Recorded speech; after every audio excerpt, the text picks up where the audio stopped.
Howrah ইছাপুরে মালবোঝাই lorry নিয়ন্ত্রণ হারিয়ে উল্টে গেল। হাওড়া ইছাপুর কামারডাঙ্গার কাছে আজ সন্ধ্যায় একটি মালবোঝাই লরি নিয়ন্ত্রণ হারিয়ে উল্টে যায়। এই ঘটনায় দুজন গুরুতর আহত হয়, একজনের মৃত্যু হয়।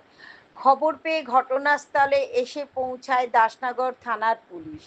এই ঘটনায় এলাকায় চাঞ্চল্য ছড়িয়ে পড়ে। এখনো পর্যন্ত লরিটিকে তোলার চেষ্টা করছে দাসনগর ট্রাফিক গার্ডের পুলিশ কর্মীরা, যার কারণে ব্যাপক যানজটের সৃষ্টি হয় ইছাপুর কামারডাঙ্গায়। ঘন্টু গোপাল মণ্ডলের রিপোর্ট,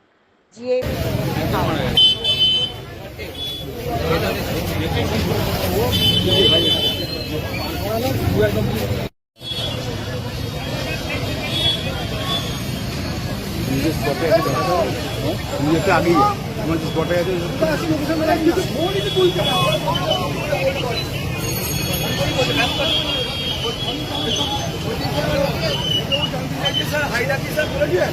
কোথাও